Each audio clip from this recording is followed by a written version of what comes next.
तर SIP पेक्षा भारी SWP असं म्हणतात बरेच जण. पण SWP म्हणजे SIP केल्यानंतरच आपल्याला करता येतं एवढं लक्षात घ्यायला पाहिजे.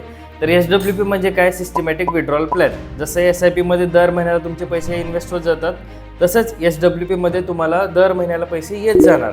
आणि ते कधी होतील? ज्यावेळेला तुम्ही SIP करताय किंवा लमसम इन्व्हेस्टमेंट करून तुमचा एक पोर्टफोलिओ मोठा बनतो, 1 कोटीचा पोर्टफोलिओ बनला, 50 लाखाचा बनला. मग त्यावेळेला तुम्हाला दर महिन्याला पेन्शन पाहिजे, तर सिस्टमॅटिक विड्रॉल प्लॅन थ्रू तुम्ही दर महिन्याला तुम्हाला जेवढी गरज आहे तेवढी अमाऊंट घेऊ शकता.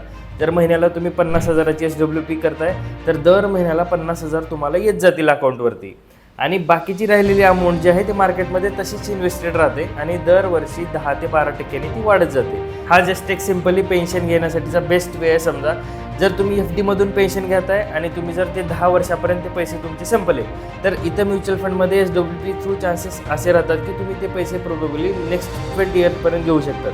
कारण FD मध्ये जर तुम्हाला 6% भेटत असतील आणि म्युच्युअल फंडमध्ये जर 12 ते 13%चे रिटर्न भेटत असतील, तर तुम्हाला ऑलमोस्ट 10 वर्ष जास्त तुम्ही याच्यातून पेन्शन घेऊ शकताय.